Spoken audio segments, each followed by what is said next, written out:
नमस्कार दोस्तों, स्वागत है आपका दिल से अमृत कहानी में। एक मंदबुद्धि शिष्य की कहानी, माँ गायत्री ने कैसे बदल दी उसकी किस्मत। कहते हैं प्राचीन भारत में जब गुरुकुलों की परंपरा थी, तब शिक्षा सिर्फ किताबों से नहीं बल्कि आत्मा को जगाने का एक साधना मानी जाती थी। घने जंगलों के बीच बसे गुरुकुल, जहाँ सुबह की पहली किरण के साथ ही वेदों की ध्वनि गूंजती थी, जहां हर शिष्य अपने भीतर छिपे प्रकाश को खोजने आता था। लेकिन उसी पवित्र वातावरण में एक ऐसा भी शिष्य था जो खुद को अंधेरे में खोया हुआ महसूस करता था। उसका नाम था सुधीर। सुधीर जो बाकी विद्यार्थियों की तरह तेज नहीं था। जहां दूसरे बच्चे एक बार सुनकर ही मंत्र और श्लोक याद कर लेते थे, वहीं सुधीर बार बार प्रयास करने के बाद भी सब भूल जाता था। धीरे धीरे उसकी पहचान एक शिष्य की नहीं बल्कि मंद बुद्धि के रूप में होने लगी। कोई उसे अपने साथ बैठाना नहीं चाहता था, कोई उसे साथ पढ़ाना भी नहीं चाहता था। ये शब्द, ये ताने उसके मन को अंदर तक तोड़ देते थे। रात को जब पूरा गुरुकुल सो जाता था, तब वह विद्यार्थी गहरी नींद में होते थे, तब सुधीर अकेले आसमान की ओर देखता और एक सवाल करता, क्या सच में मैं इतना अयोग्य हूँ?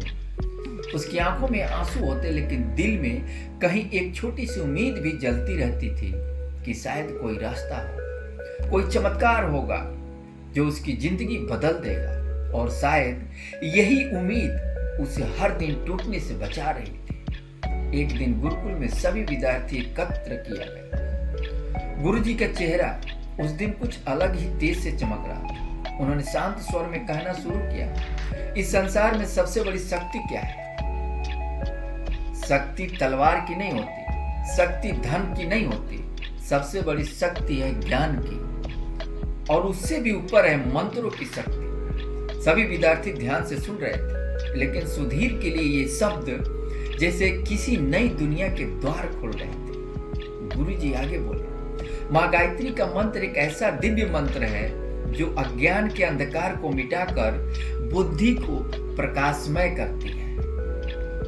जो मन से कमजोर है, जो स्वयं को अयोग्य समझता है, अगर वह सच्चे मन से इस मंत्र का जाप करे तो उसका जीवन बदल सकता है। ये शब्द सीधे जाकर सुधीर के हृदय में उतर गए। उस दिन पहली बार उसे लगा कि शायद उसके लिए भी कोई रास्ता है, शायद वो भी बदल सकता है।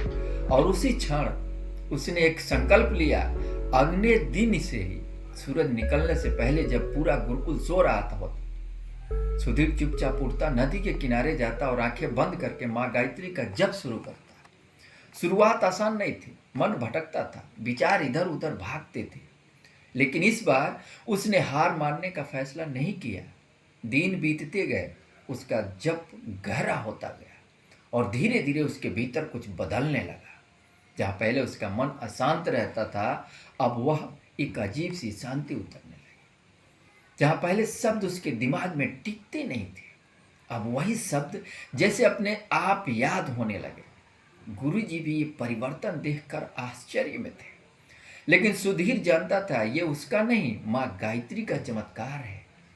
समय बीतता गया और फिर वो दिन आया जब गुरुकुल में सभी विद्यार्थियों की परीक्षा ली जानी थी। एक एक करके सभी विद्यार्थी आगे आए और अपने ज्ञान का प्रदर्शन करने लगे। जब सुधीर की बारी आई तो सभी लोग हंसने लगे। आज फिर वही होगा, वो चुपचाप खड़ा रह जाएगा। लेकिन इस बार सुधीर की आंखों में डर नहीं, विश्वास था।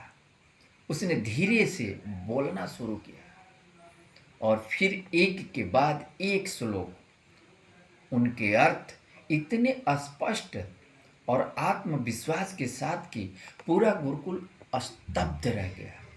जो बालक कभी मंद बुद्धि कहलाता था, आज वही सबसे आगे खड़ा था। गुरुजी की आंखों में आंसू आ गए। उन्होंने सुधीर के सिर पर हाथ रखा और कहा, ये तुम्हारी मेहनत का फल है, ये माँ गायत्री की कृपा है, तुम्हारी मेहनत की नहीं। तुमने विश्वास किया और उन्होंने तुम्हारी बुद्धि को प्रकाशित कर दिया। समय के साथ वही सुधीर एक महान विद्वान बन गया। लोग दूर दूर से उसके पास ज्ञान लेने आने लगे, लेकिन उसने कभी नहीं भुलाया वो दिन, वो ताने, वो संघर्ष और सबसे बढ़कर माँ गायत्री का आशीर्वाद।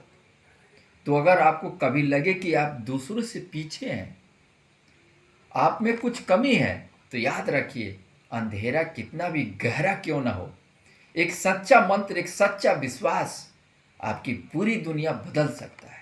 माँ गायत्री का आशीर्वाद हर उस व्यक्ति को मिलता है जो उन्हें सच्चे मन से पुकारता है। दोस्तों, ये कहानी आपको कैसी लगी है, आप कमेंट में ज़रूर लिखिए। जय माँ गायत्री। और हाँ, कुछ शब्दों में अगर त्रुटि रह गई हो तो क्षमा